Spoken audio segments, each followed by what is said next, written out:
13h, de vous retrouver dans ces numéros de Libre Opinion. Libre Opinion aujourd'hui est présenté par Patrick Lokala. La RDC est-elle inscrite sur la voie du glissement? La sortie médiatique de la coalition Lamouka hier a fait parler d'elle. Pas de glissement, pas de fraude électorale, pas de report. Les articles de la Constitution qui parlent des élections doivent absolument et strictement être respectés. Ce n'est pas de l'avis du secrétaire général de l'IDPS qui, à son tour, pense que la sortie médiatique de Martin Fayoulou et Adolphe Mouzito n'était qu'un raté et que c'était tout simplement pour amuser la galerie. D'un sujet à un autre, nous allons aborder la question liée à la désignation du président de la CENI. Les confessions religieuses n'arrivent jusque-là pas à trouver un consensus par rapport à la désignation entre les confessions religieuses. La mayonnaise ne prend pas forme, mais l'affaire se trouve désormais au niveau de l'Assemblée nationale qui a accordé plus d'une fois des ultimatums qui ne sont pas respectés. Jusqu'à ce jour, on ne connaît pas à quel niveau ça bloque. D'où viendrait la solution par rapport à la désignation du président de la CENI? D'une certaine manière, les églises tentent de vouloir rencontrer le chef de l'État pour aplanir les divergences. Est-il vraiment l'arbitre qui va siffler la fin du match, qui oppose les confessions religieuses? D'un côté, il y a l'église catholique et protestante, et de l'autre, les églises rêvées qui tiennent un mordicus à présenter le nom de Denis Kadima. Les arrestations, les règlements des comptes, les acharnements. Moïse Katumbi hier est venu. Moïse Katumbi a-t-il raison? Parce que beaucoup de Congolais, après le départ de Joseph Kabila, sont poursuivis. On ne va pas citer ici les cas de Matata Pogno, on ne va pas citer les cas de Vital Kamere, de Kalev Moutonde, Général Numbi, voire même celui qu'on appelle le président des opprimés qui a de pépins de justice. Il est dans une affaire qui est très floue. On rappelle ici qu'il a été, il y a de cela quelques mois, arrêté, amené à Makala sans qu'il y ait un moindre mandat d'arrêt provisoire. Il a été acquitté, mais comme si cela ne suffisait pas, un autre dossier s'est créé et depuis, il est poursuivi par la justice. On va parler un peu de la situation de Maître Pascal Niembo. Pour en parler, débattre autour de ces sujets, nous recevons aujourd'hui spécialement Louis-France Kouzikissa qui est, il est journaliste et il est directeur général à CML13 Télévision. Il est analyste politique, il est cofondateur du mouvement citoyen victime de l'état de droit. Louis-France Kouzikissa, bonjour et bienvenue. Bonjour Monsieur Patrick Lokala, bonjour à tous ceux qui nous suivent de la maison, de Kinshasa, en province, de la République démocratique du Congo comme de l'étranger. Très bien. Alors, avant d'aborder les questions ou les sujets que j'ai annoncés tout au long de cette émission, je voudrais vous retenir un tout petit peu pour savoir ce que vous pensez, ce que vous avez comme témoignage par rapport à la disparition de Gabriel Kyungu Wakumwanza qui est décédé il y a de cela 48 heures. Avez-vous connu l'homme de près comme de loin? Et quel est le souvenir que vous gardez aujourd'hui du patriarche Kyungu Wakumwanza? Pour les autres, il ne mérite pas des hommages, mais pour certaines presses proches du patriarche, le patriarche était un rassembleur, était un homme qui a su accepter la victoire de Félix Tshisekedi, même si il était membre de la coalition Lamouka. Vous, personnellement, quel est le souvenir que vous gardez? Quel est le témoignage que vous pouvez tenir aujourd'hui sur le patriarche Kyungu Wakumwanza? Bien, vous savez d'abord que moi je suis un républicain, je suis un homme d'État, je suis un homme épris de grandeur d'esprit et du dépassement de convictions politiques. Je pense qu'il y a des choses reprochables à tout individu comme être humain, mais il y a des choses qui relèvent du dépassement politique. D'abord, il y a aussi une particularité à me poser cette question, c'est que Kyungu Wakumwanza est né le même jour que moi. Il est né le 24 octobre. On est né le même jour.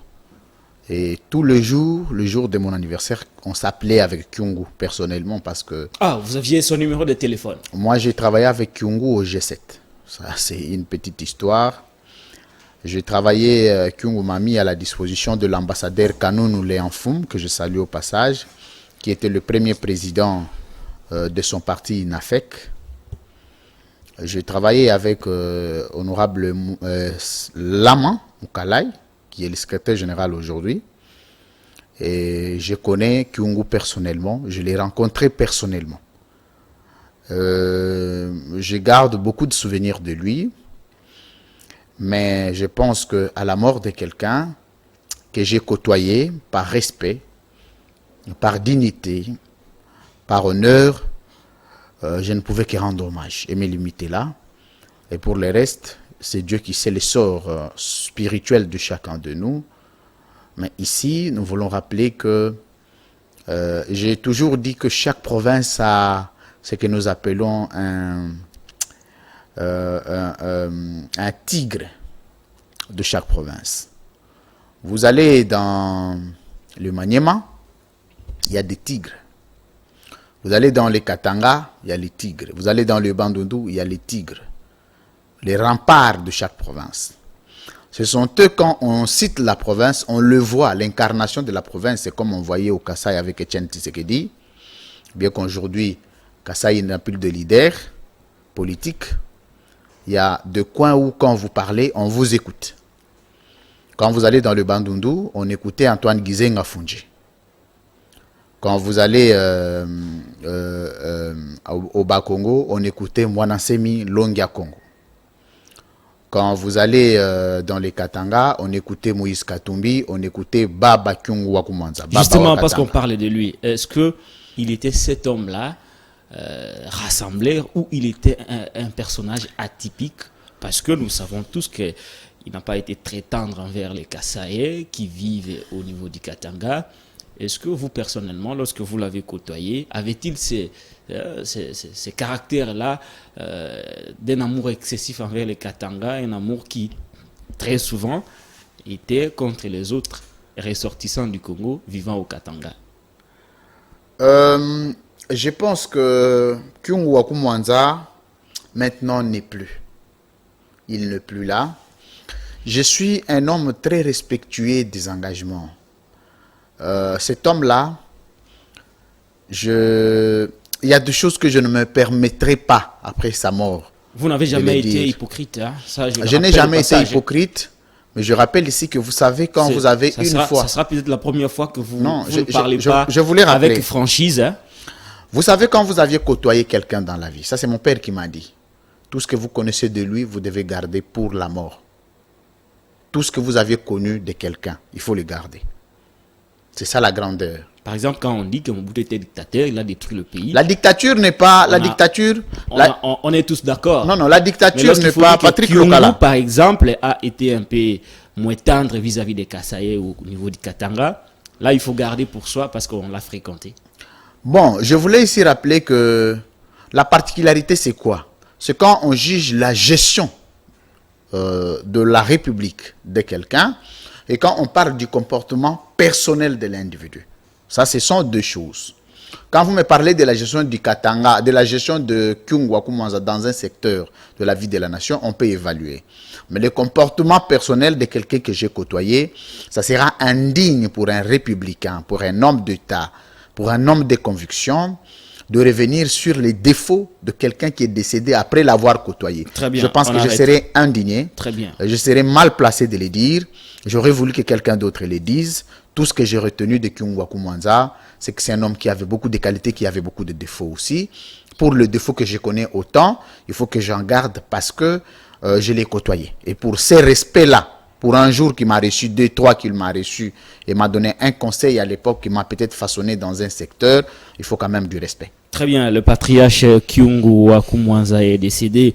L'Éternel a donné, l'Éternel a repris. On ne peut que dire gloire à Dieu. On va tourner cette page noire pour revenir sur la politique. Moïse Katumbi, lui aussi, a fait une sortie médiatique avant celle de la coalition Lamuka hier. Au cours de la sortie médiatique de Moïse Katumbi, il a clairement dit qu'il était contre les acharnements, les règlements de comptes et la chasse aux sorciers. Nous savons très bien que depuis un moment, la justice de notre pays se caractérise par des arrestations, des mandats, de poursuites. Dans cet ordre d'idées, Pascal Niembo a été suspendu et aussitôt après avoir été suspendu, on a ouvert un dossier judiciaire très flou contre lui, Louis-France Kouzikessa. Est-ce qu'aujourd'hui, on peut dire que Moïse Katumbi a raison lorsqu'il faut noter avec vous qu'il y a toute une liste des personnes qui sont visées par la justice, alors que ces personnes-là qui sont proches du pouvoir, qui d'ailleurs sont citées dans les affaires de détournement, ne sont jamais poursuivies. Vous pensez que Moïse Katumbi a raison ou il a tort de fustiger une justice à double vitesse? Vous savez, aujourd'hui, toute la République donne raison à Pascal Niembo Muyumba, le président des opprimés. Une occasion pour moi de les saluer en passant. C'est que lorsque Pascal Niembo a dit qu'il a été victime de l'état de droit par le fait d'avoir vu une interférence politique dans un dossier judiciaire passant par les coups de fil téléphoniques, les gens ont pris à la légère. Quand Pascal Niembo a la vision, parce que j'ai appris de Pascal Niembo, j'ai toujours dit que je n'ai qu'un seul maître, il s'appelle Niembo, et quand je parle de lui, je suis fier. Niembo, quand il dit à haute voix que la république que nous voulons bâtir ne soit pas une république de règlement des comptes, parce que tout ce que vous vouliez avoir de Niembo, vous ne l'aviez pas obtenu, vous devez faire de Niembo votre adversaire, et que l'adversité qu'on engage avec Niembo n'est pas une adversité de fond, c'est une adversité approximative, une adversité passagère, une adversité fondée essentiellement sur de motivation d'argent, ce que lui-même a toujours appelé de raquettage politique. Lorsque Niembo dit qu'aujourd'hui le peuple congolais dans son ensemble est en train de vivre l'atrocité sociale, lorsque Niembo dit aujourd'hui que la justice de notre pays est au service de l'individu, lorsque Niembo dit qu'aujourd'hui l'appareil judiciaire est en train d'être géré par le coup de fil téléphonique, les gens prennent à la légère. Mais vous voyez maintenant que l'adhésion commence à se multiplier au sein de VED, victimes de l'état de droit. C'est une occasion. Comme Congolais, nous devions avoir l'honnêteté de dire merci ou d'encourager Pascal Niembo qui a été avisé. Vous savez, généralement, quand un régime tourne contre un individu, qu'est-ce qui se passe? Cet individu-là doit fuir ou doit se taire. C'est le seul acteur politique qui a dénoncé ce qui paraît pour notre état de liberticide, des actes démocraticides dans une république dite de droit, dans une république dite démocratique. Ça ne peut pas arriver. Aujourd'hui, même au sein de l'Union sacrée, tout le monde commence à dénoncer la victimisation de l'état de droit dont Niembo a été le premier. Mais qu'est-ce qu'on n'a pas dit de Niembo, Patrick Lokala? Je voudrais d'abord, avant que vous... Je vais élargir le champ. Vous allez élargir les champs, Louis-France Kouzikessa. Par exemple, l'IGF qui est passé aussi par le CIC. Vous parlez encore de l'IGF. Et la coordination de la lutte contre la fraude minière. Apparemment, les détournements dont on reprocherait à Pascal Niembo n'ont pas été révélés à hauteur de autant de millions, 50, 30, 40. Par contre, par exemple, pour le cas des autres entreprises publiques, on parle des centaines de millions ou des dizaines de millions. D'abord, au CEC, jusqu'aujourd'hui, nous n'avons pas su que l'argent de l'État a été détourné à hauteur de combien. Ça tourne autour de spéculations, de suspicions. Est-ce que vous, personnellement, vous qui côtoyez Pascal Niembo... Pas qui côtoyez le porte-parole de Pascal Niembo. Il faut avoir l'audace de le dire. Est-ce qu'il y a un rapport clairement établi qui dit que l'argent a été détourné à hauteur de combien? Très bien. Moi, je ne côtoie pas Pascal Niembo. Comme vous l'aviez dit, je ne suis pas quelqu'un qui se cache derrière les analyses pour donner une position. Moi, je suis un homme, un républicain. Je sais prendre des positions sur des choses qui ne marchent pas pour le pays. Je suis le porte-parole de Pascal Niembo. Et quand je l'ai dit, c'est ayant recensé l'ensemble de l'éléments motivateurs d'acharnement politique pour les dénoncer.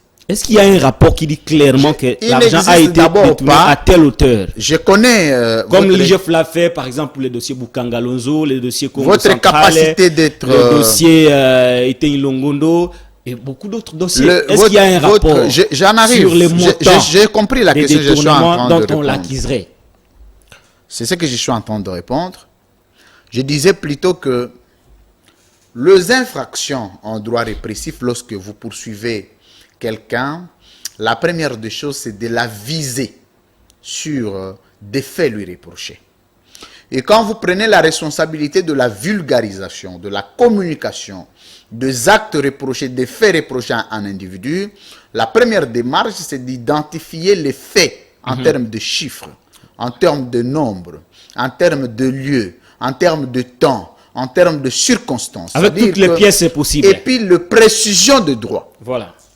Et lorsqu'on reproche quelqu'un des choses qui ne sont pas prises en charge par de preuves, ce sont des affabulations, ce sont des spéculations, ce sont ce que j'appelle tout simplement les individus qui se font les droits dans leur tête. Parce qu'aujourd'hui, il y a des juristes qui résident, qui ont créé les infractions dans leur tête. Pascal Niembo a été reproché pour avoir maximisé beaucoup de recettes. Vous lisez le code pénal congolais jusqu'à la fin, vous n'apprendrez jamais une telle infraction. Pour avoir maximisé beaucoup de recettes, on doit poursuivre quelqu'un. Vous savez que Patrick Lokala, jusqu'à aujourd'hui, d'abord pour le premier fait reproché à Pascal Niembo, il n'existe jamais, et alors jamais,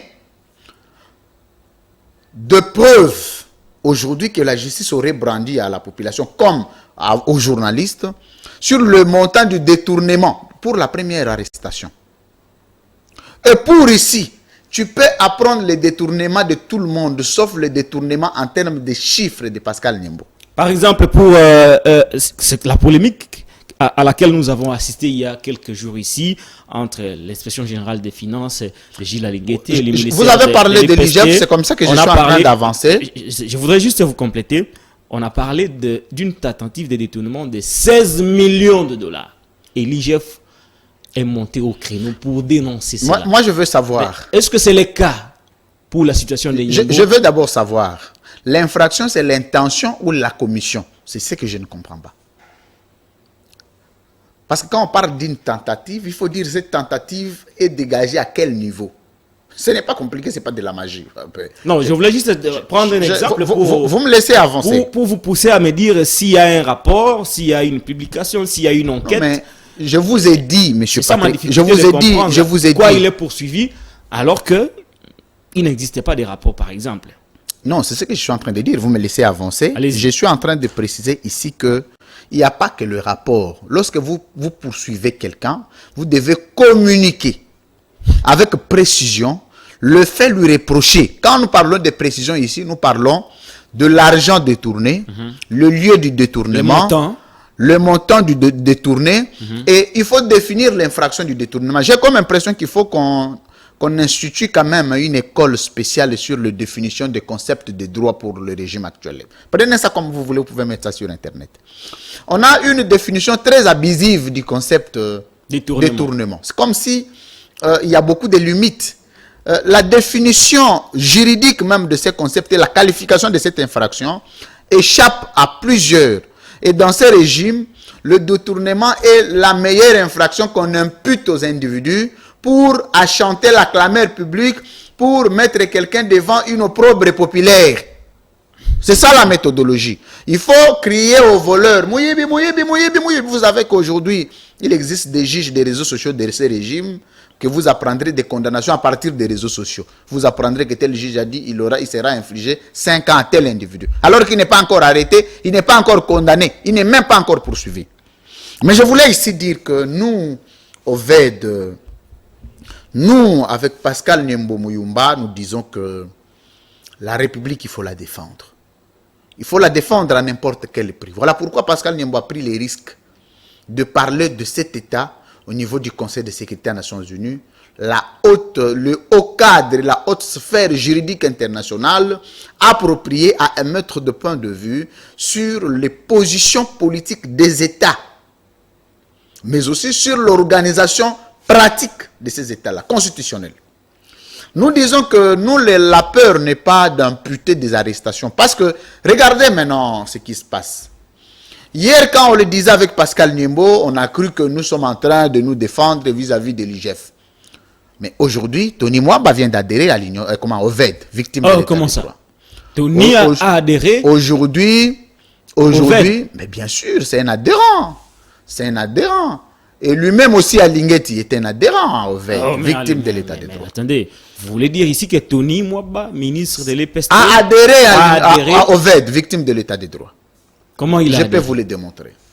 Parce que nous, à l'état de droit, nous disons que... Vous voulez dire qu'il est maintenant, il a rejoint Pascal Niembo à la victime de l'état de droit? Bon, il n'a pas rejoint, il a adhéré. Il n'a pas rejoint Pascal Niembo, mais il a adhéré au mouvement. Donc, nous avons pris acte. Parce qu'il y a des dimensions... Mais il est de l'IDPS. Comment peut-il être victime aussi, lui aussi, de l'état de droit? Il y a des dimensions d'adhésion. Dont l'IDPS est en train de défendre. Il y a deux dimensions d'adhésion. Il y a une adhésion explicite qui repose sur la procédure, la souscription, et il y a une adhésion tacite. À partir du moment où vous remplissez les conditions pour être membre, vous êtes un adhérent. Et Tony Mwamba a rempli valablement les conditions. Absolument, parce qu'il s'est dit lui-même, il dit, je suis victime d'acharnement de son propre régime. Que voulez-vous que nous disions? Parce que nous ici, nous défendons ceux qui sont victimes d'acharnement. Et celui qui est victime d'acharnement et qui est un adhérent tacite. Mais nous disons aussi que cette république sera redéfinie un jour. Cet État sera debout un jour. Voilà pourquoi le peuple congolais continue à faire confiance à Maître Pascal Niembo Muyumba. Voilà pourquoi vous voyez l'ensemble d'adhésions que vous voyez au VED tous les jours, des cinquantaines de personnes adhérents. Nous estimons que nous avions vu dans ces pays cette chasse à la sorcière qui s'est installée à l'avenue de chaque régime. Mais nous connaissons aussi les dignifices qui ont été injustement poursuivis, ce qu'ils sont devenus. À l'occurrence, Etienne Tshisekedi Wamulumba, qui a aujourd'hui parrainé tout un pouvoir. Pascal Niembo, c'est un homme de conviction. Nous restons, et le peuple congolais reste attaché aux valeurs, aux idéaux de Pascal Niembo pour continuer à défendre l'État et puis continuer à dénoncer les antivaleurs démocratisées et institutionnalisées, constitutionnalisées dans ces pays. Nous estimons aussi que nous n'avons pas besoin de lutter contre les individus. Nous luttons contre un système pervers. Nous luttons contre un système putréfié. Et nous restons fermes à notre combat. Le combat de la libération du peuple congolais. Le combat de la libération de l'État congolais. Le combat de l'institutionnalisation et de constitutionnalité des institutions de notre pays, le combat de la redéfinition et de la relance de l'État congolais. Et avec Maître Pascal Niembo, nous estimons que Dieu nous prête vue à rester très proche du peuple congolais pour que cette mission soit effectivement accomplie. Voilà, très bien, lui, France Kouzikessa. Je crois qu'on doit changer présentement de sujet. Le présidium de la coalition, la Mouka, appelle le peuple congolais à s'élever contre les velléités dictatoriales de M. Félix Antoine Tshisekedi Tshilombo. Ce n'est pas moi qui l'ai dit, c'est Martin Fayoulou et Adolphe Mouzito qui l'ont dit hier au cours d'un point de presse qu'ils ont animé pour sensibiliser la population par rapport à l'organisation des élections. Pas de glissement, pas de fraude, pas des reports par rapport à l'organisation des élections en 2023. Louis-France Kouzikessa, est-ce que vous partagez le point de vue de la coalition La Mouka qui dit clairement qu'il faut que le peuple congolais s'élève contre les velléités dictatoriales, le mot sont durs, les velléités dictatoriales de Monsieur le Président de la République. D'abord, d'un côté, on ne les reconnaît pas comme président de la République, mais de l'autre côté, on demande quand même au peuple congolais de s'élever contre les velléités dictatoriales d'un homme qu'on ne reconnaît pas comme président de la République. Comment réagissez-vous avant même que nous entrions dans le fond il se pose peut-être un petit problème d'approche systémique de communication et que de temps en temps, ceux qui s'occupent de la communication de la Mouka doivent bien réorienter le discours. Je ne vais pas rester sur les fonds. Les fonds, ce sont les techniciens qui ont élaboré ces discours. Ils devraient en tenir compte sur la pertinence, sur la cohérence, sur l'organisation des éléments discursifs de langage, mais seulement, à notre niveau, nous voulons interroger la forme. La forme, elle, touche essentiellement sur l'ensemble des conséquences de revendication de ce regroupement Lamouka qui tient compte de la gouvernabilité constitutionnelle de l'État. Mais regardez maintenant la conséquence, le premier problème. Vous savez que Lamouka aujourd'hui devrait être victime de l'état de droit aussi. Ah, mais vous faites des raccordements partout. Vous voulez faire aussi des Lamouka victimes de l'état de droit. Parce que Lamouka dénonce les velléités de la dictature que nous dénonçons au niveau des VED. Quels sont d'abord, parce que là oui, quels sont les faits qui prouvent qu'il y a des velléités dictatoriales? Très bien. Le velléité dictatoriale se résume d'abord sur les arrestations arbitraires, sur le traitement qu'on réserve aux citoyens congolais, sur les fonctionnalités indépendantes de l'appareil judiciaire et sur l'égalité juridique des individus dans un État. C'est très important que ce soit noté. Nous allons d'abord au niveau des égalités juridiques des États. Dites-moi aujourd'hui, quelqu'un, un Congolais face à un membre du régime, face à un membre de la famille politique, de la famille biologique du président de la République, un membre face à la famille politique du président de la République devant la justice, ça sera quoi le traitement? Déjà, c'est quoi le sort de la justice contre du dossier Augustin Kabouya? C'est où? C'est le premier fait. Deuxième fait, la dictature dans un État se mesure sur la violation des textes en la matière. Aujourd'hui, vous savez que nous, au VED, on a eu arrêté à la première revendication nos membres pour avoir réclamé les droits. Dans un État où les citoyens n'ont pas le pouvoir de réclamer leurs droits. Même si vous n'avez pas obtenu l'autorisation de manifester, vous êtes quand même autorisé d'aller manifester sans que l'hôtel de ville ne puisse prendre acte de votre demande ou de votre lettre d'information. Donnez-moi la procédure de la prise d'acte par l'hôtel de ville. Ça se passe comment déjà? Parce que je sais qu'aujourd'hui, il y a des gens qui ont inventé leurs articles dans la tête. Vous voyez vraiment quelqu'un a inventé sa constitution dans sa tête. Dites-moi aujourd'hui, quand on dit le gouverneur a pris acte, il doit prendre acte par quelle procédure? Il faut aller devant quelle juridiction pour prendre acte? Et cet acte-là, on le prend comment? Voilà. Le régime d'information voudrait que quand vous saisissez l'autorité par une demande, par une information liée à l'organisation de votre manifestation, en indiquant l'itinéraire, la date, les lieux, l'itinéraire, vous vous limitez là. Et prendre acte signifie lire, quand l'autorité administrative compétente lit votre requête en information, c'est fini. Voilà, on va continuer. Vous avez dit une justice qui n'est pas équitable. Vous parlez qui n'est pas équilibrée. Restriction de liberté. Et puis, un autre fait qui prouve qu'il y a des velléités dictatoriales dans le traitement de tous les citoyens devant la loi. Ce que nous appelons l'égalité juridique des individus devant la loi. Je vous ai donné le cas d'Augustin Kabouya aujourd'hui, qui avait un dossier à la justice. Où en sommes-nous? Nous devons reconnaître que Kabouya a été invité, il a été auditionné. Ça, c'est une invitation, mais la suite du dossier. Parce que là, nous étions devant une flagrance, il y avait une vidéo de lui. Mais pour le même fait, il y a un Congolais qui a été arrêté, Jacques Ndala. Pour les mêmes faits, il y a Barnabé qui a été arrêté, en prison jusqu'à aujourd'hui. Mais où en êtes-vous avec Kabouya? Voilà. Quand Lamouka déclare l'État congolais en train de subir la dictature, il y a quoi à s'interroger? Aujourd'hui, les arrestations ne suivent plus la procédure. Il suffit que tu déplaises au régime. On t'arrête comme on veut et on te maltraite comme on veut. Et c'est dans cet état comme ça que nous devons acclamer la manière de gérer l'État. Mais non. Mais non. Voilà pourquoi je dis que Lamouka vient d'adhérer au VED. Deuxième chose. Allez-y. Si vous regardez aujourd'hui au niveau de nomination de mandature, des administrations publiques. L'injustice que vous voyez, donc tout Congolais dénonce aujourd'hui, relève de la dictature, parce que l'État est géré sur base des principes.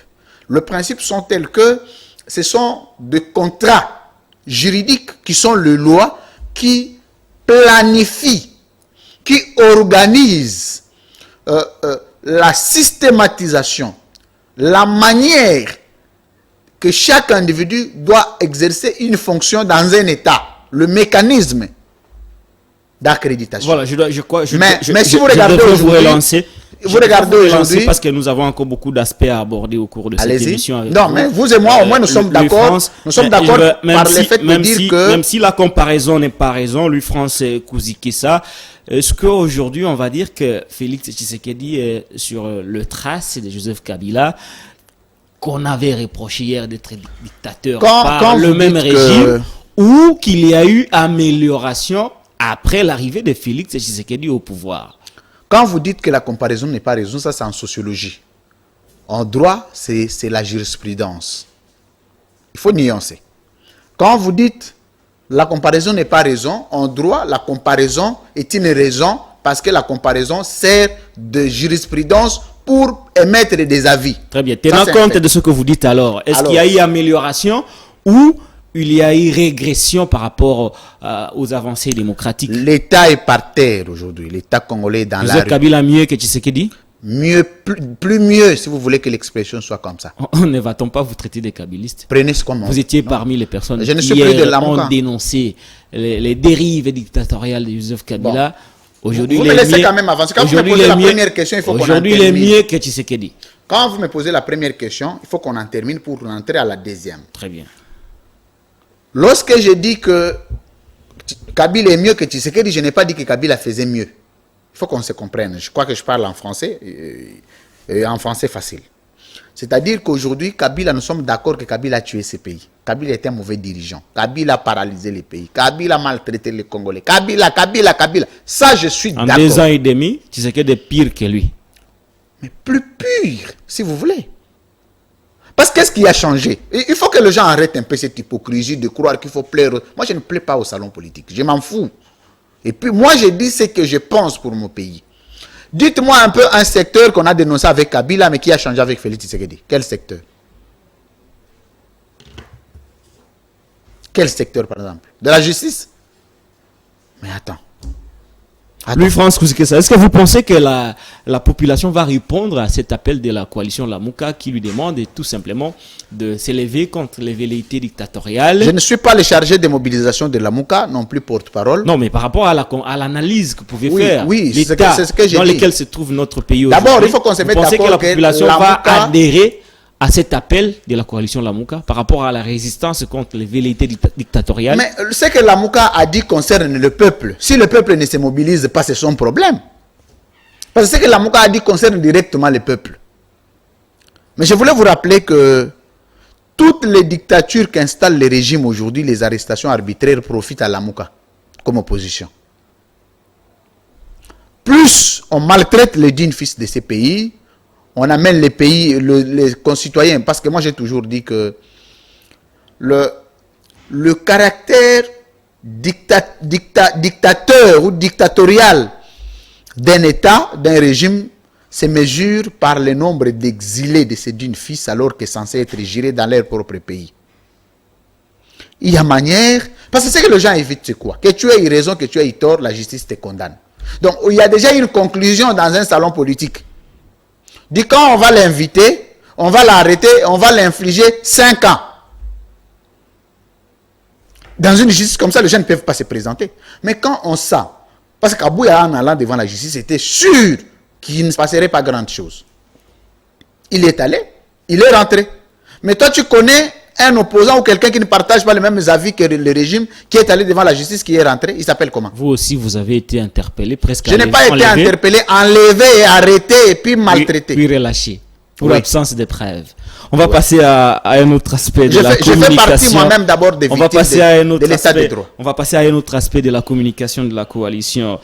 La Mouka qui a dit pas de CENI politisé, pas de glissement, pas de fraude électorale. La coalition Lamouka est allée jusqu'à évoquer l'article 74 de la loi fondamentale que j'aime appeler la Constitution, qui dit que à 80 jours avant l'expiration du mandat du président de la République, la CENI doit convoquer le scrutin pour élire les nouveaux animateurs des institutions. Louis-France Kouzikessa, Augustin Kabouya pour sa part pense que la sortie médiatique de Martin Fayoulou, qu'il appelle Monsieur Madidi, était juste pour amuser la galerie. Est-ce que Augustin Kabouya a raison ou il a tort? Ou cette expression qu'il a utilisée, est-ce qu'il a mesuré la portée ou la pertinence de cette expression qu'il a utilisée, lui, en tant que responsable d'un parti? Mais la même expression là, qu'on appelle parti présidentiel. La même expression là, si on l'avait tenue contre Tshisekedi, on allait arrêter la personne. Mais l'expression là est mieux pour être tenue contre Fayoulou. Parce qu'il n'a pas de militaire, il n'a pas de justice. Donc on peut l'insulter, c'est bon. Mais quand le même langage là, on le tient à Tshisekedi, on t'arrête. Mais vous voulez parler de la dictature. Vous voulez qu'on vous démontre en quelle langue? Là, il a répondu à un acteur politique qui a fait une communication. Lui, il n'a fait que répondre. Je dis qu'il est en droit de le faire. C'est son droit d'émettre les points de vue. Mais le même point de vue là, si ce point de vue là était tenu par quelqu'un d'autre, on allait l'arrêter. Pour preuve, le même propos de Jacques Ndala était le même propos, d'ailleurs avec exagération, de Kabouya. Mais Jacques Ndala est en prison, Kabouya est devant le Parlement debout. Pas de CENI politisé, CENI politisé, qu'on le veuille ou pas. On va aller étape par étape. Qu'on en veuille ou pas. Est-ce que la CENI est politisée d'abord? Vous savez qu'aujourd'hui, moi ça c'est mon point de vue, ça c'est mon point de vue. Tout candidat qui ira en 2023 avec le président de la République, notre chef de l'État, Félix-Antoine Tshisekedi, le président de la République échouera aux élections de 2023. Ça, c'est votre prophétie. Au regard de son bilan. Ça, c'est votre prophétie à vous. Qu'est-ce que vous appelez analyse? Qui n'est fondée sur aucun sous-bassement. Qu'est-ce que vous appelez analyse? Qu'est-ce que vous appelez analyse? Donc, vous pouvez quand même démontrer, donner des éléments palpables qui prouvent que si on prenait par exemple Louis-France Kouzikessa ou un certain Francis Ochoudi contre Félix Tshisekedi échouerait, il faut d'abord les démontrer avant d'arriver à la conclusion. Je les démontre, à demi-mot. Dites-moi un seul secteur de la vie de la nation qui a connu une réussite avec l'avènement du président de la République actuelle. Vous ne démontrez pas par des questions, mais vous démontrez en donnant des faits. Vous savez que la question a toujours une partie des réponses. Il y a des questions qui se constituent. Justement, ceux qui vous suivent à la maison ont besoin des réponses, ils n'ont pas besoin de vos questions. Oui, mais vous me laissez avancer. Parce que quand je vous dis qu'il n'y a pas un secteur qui a évolué, c'est que le bilan est négatif. C'est ça les Français. C'est les syllogismes. Deuxième chose. Aujourd'hui, si vous regardez l'ampleur populaire qu'avait le chef de l'État au début de son entrée au pouvoir et l'ampleur aujourd'hui, même les propres militants de l'UDP sont découragés. L'ampleur que vous voyez, l'engouement qu'il y avait dans le milieu de parlementaires debout, que je salue au passage ici, qui ne sont utilisés que comme comment on appelle, des brouettes dans un chantier. Après avoir terminé l'immeuble, les brouettes sont devant la pluie en train de mouiller. C'est devenu inutile. Mais si vous regardez l'engouement qu'avait le président, plus que l'engouement d'aujourd'hui, le président devient de plus en plus pour vous, il n'y a rien à craindre par rapport à la politisation de la CENI dénoncée par la coalition Lamouka. Il n'y a rien à craindre. Ce n'est pas ce que j'ai dit. J'ai plutôt dit que si nous sommes dans une première dimension d'analyse, aux élections du chef de l'État, notre président de la République actuelle, avec un autre candidat, il échouera. Même le candidat le plus inconnu. Parce que le président n'a pas pu nous donner ce qu'il nous a promis avant d'entrer au pouvoir. Et je ne le vois pas faire mieux après 2023 qu'ici. Parce que ce qu'il peut faire en 2023, il peut le faire ici. S'il ne le fait pas, je ne le vois pas le faire en 2023. Dis-moi un peu quelque chose d'extraordinaire, de mystérieux, d'exceptionnel, que le président n'a pas fait en 5 ans, qu'il peut faire en 10 ans. Je reviens à ma question. Alors, maintenant pour la CENI. Alors, pour la CENI, voilà. Je voulais vous garantir que tout régime qui a le problème du bilan compte toujours sur une CENI, de par l'Afrique. Quand un régime sait que nous ne pouvons pas aller au regard de notre bilan, au regard de notre crédibilité à l'opinion, nous ne pouvons pas ou on ne saura pas aller aux élections dans ces conditions-là. Si on doit y aller, il y a des conditions. Soit on reporte les élections pour qu'on reste au pouvoir, soit on tripote la CENI. On instrumentalise, on politise la CENI pour gagner les élections. Il y a des hypothèses. Cas présidentiel de Joseph Kabila en 2016. En 2018, non, en 2016, on a dit que la CENI était politisée. Les élections étaient c'était un opposant qui a gagné les élections. On va aller vite.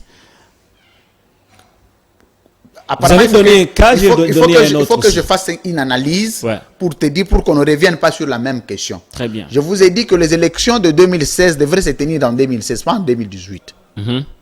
Le report des élections de 2016 en 2018 était justifié par l'ingouvernabilité de l'État congolais, par Joseph Kabila. Ok.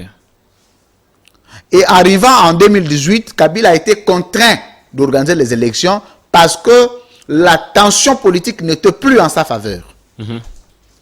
Et c'était des élections organisées par contrainte. Pour preuve, on a imposé la machine à voter qui n'était pas prise en charge par la loi électorale. C'était des mécanismes garantis pour sécuriser les pouvoirs. Mais si Kabila était candidat en 2018, il sortirait par tricherie. La présenté à la seule différence, il a échoué. À la seule différence, lui ne s'est pas présenté. C'est ce qui l'a aidé. Mais le régime actuel en 2023, je ne vois pas un Congolais conscient. Ici, nous ne sommes pas en train d'avoir de la haine contre qui, je m'excuse, je termine par là, ou de l'amour contre qui. Nous ne sommes pas dans une relation amoureuse. Il faut qu'on se mette d'accord. Oui, François. Nous sommes dans le principe de la gouvernabilité de l'État. Et que si le président a mal fait, la sanction est prévue par les législateurs congolais. On est au niveau. Est-ce que je peux terminer? Oui, mais je vous relance. Vous allez continuer votre fil d'idées. Lorsque la coalition Lamuka avance les préalables de la dépolitisation de la CENI, les Congolais se posent la question. Comment cela va-t-il se faire concrètement? Parce que la coalition Lamuka n'est pas au pouvoir. La coalition Lamuka n'a pas de majorité parlementaire. Et lorsque elle revendique la dépolitisation de la CENI, comment cela va-t-il se faire? Ça, c'est la deuxième question. Alors que la première question, je n'avais pas encore terminé. Mais parce que vous tombez dans les commentaires sur l'amour, tout ça, c'est pourquoi je vous fais revenir. Je vous ai rappelé, en fait, le problème avec vous, c'est que vous faites de l'État une relation amoureuse. On croit que nous devons commencer à nous faire confiance, nous devons commencer à nous aimer. Il n'y a pas question de s'aimer ici. Il y a question du bilan. Vous faites mieux, on vous renouvelle les mandats. Vous faites mal, on met quelqu'un d'autre. Et c'est simple, c'est clair. C'est même ça la raison de l'existentialité électorale. Voilà. On a prévu les élections dans un État, c'est pour sanctionner, réglementer, organiser le régime. Vous faites bien, on vous renouvelle le deuxième mandat. Vous faites mal, on ne vous renouvelle pas le deuxième mandat. Mais comme les chefs d'État africains savent que en n'étant pas en odeur de cet État avec leur population, la bonne manière de faire, c'est d'instrumentaliser la CENI. C'est là où je chute à ta question. Voilà. La politisation de la CENI naît de l'impopularité du régime. Naît de l'ingouvernabilité de l'État. Comment dépolitiser? C'est ça la grande question maintenant. Non, mais c'est impossible maintenant ici de dépolitiser la CENI. C'est une peine perdue alors. Oui, mais je vous dis que nous allons assister à une fraude électorale qui n'a jamais existé en 2023. Prenez ces propos, coupez-les, mettez-les sur Internet, rappelez-les-moi en 2023. Donc Martin Fayulu sait que c'est une mission impossible, mais il a quand même tenu à faire une déclaration. Vous savez qu'en exigeant la dépolitisation de la CENI. La philosophie de la communication dans les actes unilocutoires prévoit aussi le principe performatif du langage. C'est-à-dire qu'il y a des choses que vous savez qui sont impossibles, mais que vous devez dénoncer. C'est une peine perdue. Quand Lamuka dit que M. Félix Tshisekedi doit démissionner, vous voyez vraiment Félix Tshisekedi démissionner en plein mandat?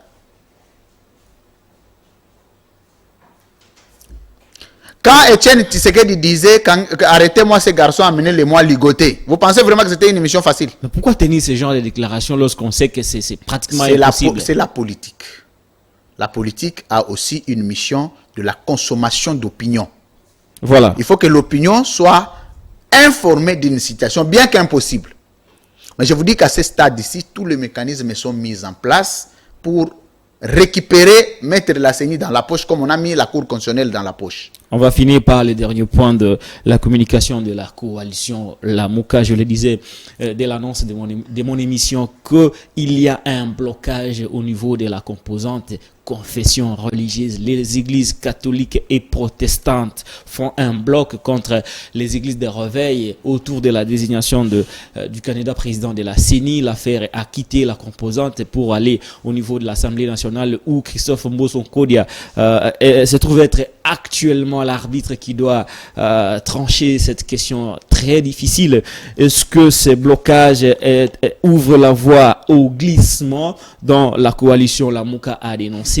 À qui profiterait justement le France Kouzikissa, le glissement dont la coalition Lamouka a dénoncé, alors que nous savons que les jalons en quelque sorte sont jetés par cette complication ou cette crise entre les confessions religieuses qui retarde terriblement l'évolution du processus électoral. Ça sera la dernière question de cette émission. Déjà, je peux vous souffler parce que moi je suis un analyste averti, c'est qu'il n'existe aucun budget alloué au processus électoral jusqu'à aujourd'hui. De qui tenez-vous ces informations?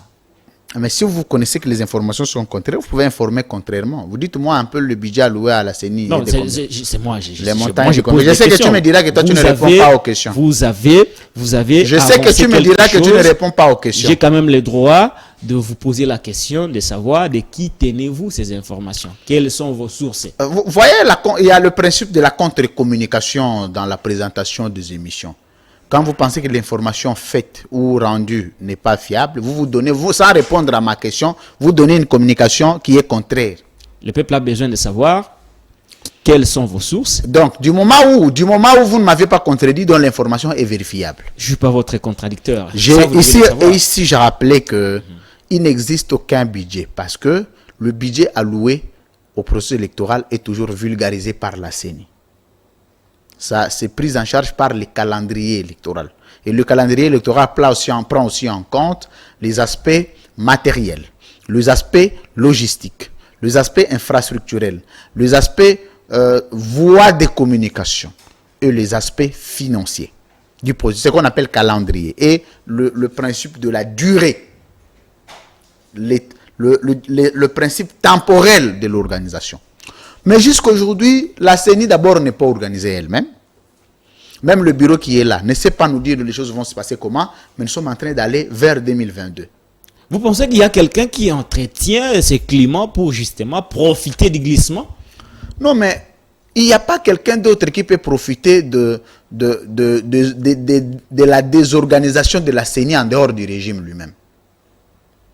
Vous pensez que le régime travaille pour le glissement? Avec quel intérêt, par exemple? Non, moi je ne dis pas que je pense. Je dis plutôt que n'ayant pas accordé aucun moyen. Et la question de la CENI est une question qui intéresse de moins en moins les régimes. Là, c'est une question de moyens. Mais par exemple, par rapport à la désignation des animateurs, vous savez que la composante confession religieuse n'arrive pas à apporter son délégué au niveau de l'Assemblée pour que celui-ci soit entériné. Vous savez que la coalition Lamouka et Moïse Tous les débats qu'il y a ne veulent pas prendre part. Je vais vous dévoiler la vérité. Ne veulent pas prendre part à la désignation. Ne veulent pas d'ailleurs envoyer leurs délégués pour être entérinés. Mais là, vous n'allez pas quand même acquiser le régime parce qu'il s'agit de confessions religieuses et des acteurs politiques qui ne veulent pas envoyer leurs délégués. Là, ce n'est pas le régime que vous allez acquiser, par exemple. D'une certaine manière, l'Église et l'opposition participent aussi à l'entretien de ces glissements qui seraient en train d'arriver. Pourquoi? Vous savez, vous avez traité les informations sur la candidature de Ronsard Malonda. Où en est-il? Le problème avec le régime, c'est qu'ils ne réussissent pas à mettre les leurs. Voilà pourquoi vous aviez entendu les insultes contre Mbongo. Parce qu'aujourd'hui, on ne veut pas valider les candidats venant du régime. Avec tous les cartouches possibles, avec toutes les missions possibles, lui a signé. Mais regardez là où il y a un autre problème, c'est que chaque régime, à l'époque, Joseph Kabila a réussi à mettre sien dans le processus électoral. C'est ce que Félix Tshisekedi ne réussit pas à faire. Et aussitôt, il ne réussira pas à mettre celui qu'il contrôle, il n'y aura jamais un consensus dans le chef des confessions religieuses. Donc, c'est lui le responsable. Les régimes. C'est Félix le responsable parce que vous avez dit je veux rappeler. propre mot que vous avez d'ailleurs fait un rapprochement avec Joseph Kabila qui réussissait et lui ne les réussit pas. C'est pourquoi je dis que le président, selon vous... Non, mais le problème, le président, le chef de l'État, aussitôt ou n'étant pas satisfait du candidat président de la CENI, il n'y aura jamais un consensus. Ça, c'est au niveau politique de la chose. Vous pouvez sembler ne pas le dire, mais c'est tout le monde qui le sait. Quelle pourrait être l'issue à cette question qui complique terriblement l'évolution du processus électoral? Pourvu que le électoral. candidat venant du régime soit validé. Sinon, ça ne va pas aller. Vous pensez qu'on va passer outre l'église catholique et protestante pour faire comme le faisait Joseph Kabila? Ce n'est pas impossible.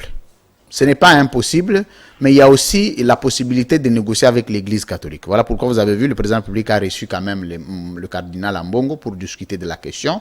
Nous sommes en train de suivre le dossier de très près. Nous connaissons la moralité de l'église catholique. Voilà pourquoi ça va encore clépin-clopon jusque-là. Nous estimons que il faut parce que la CENI indépendante n'existe pas. La CENI apolitique n'existe pas.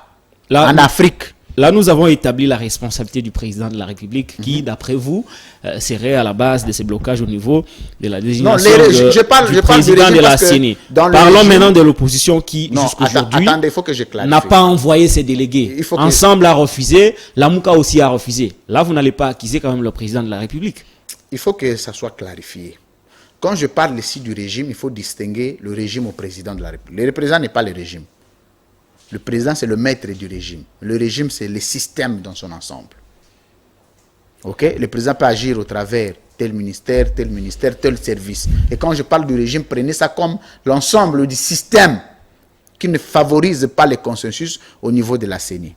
Vous avez posé la deuxième question de savoir... Sur l'opposition, Moïse Katumbi, d'Ensemble pour la République et la coalition Lamouka ont refusé d'envoyer leurs délégués.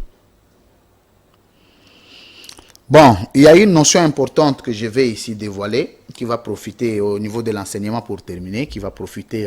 ça sera le dernier mot. Hein? Oui, au consensus des politiciens congolais. Parce que les politiciens congolais créent des alliances sur base de discours. S'il y a... qu'est-ce que je dis?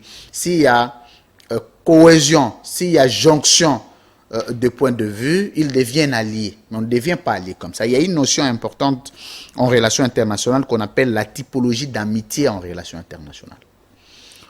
Pour que vous soyez en amitié, vous devez répondre aux principes. Le premier principe, la première typologie, c'est ce que nous appelons l'amitié stratégique.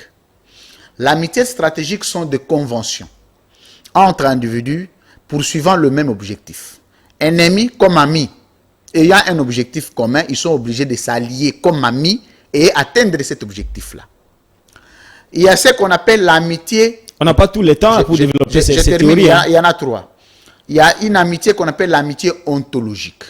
L'amitié ontologique, c'est que vous pouvez être adversaires, des ennemis qui ne s'entendent jamais, mais comme vous avez un ennemi commun qui vous combat, vous deux, au lieu de mourir comme des imbéciles, vous décidez de vivre comme des frères. Vous vous alliez, vous devenez amis pour combattre un ennemi commun.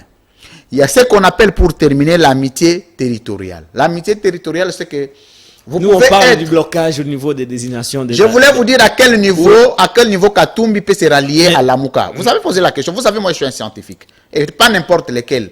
Quand je parle de la science, il faut quand même laisser la marge. Il nous reste très peu de temps. Voilà pourquoi je voudrais que vous répondiez clairement. Il ne faut pas faire des questions de la mécanique.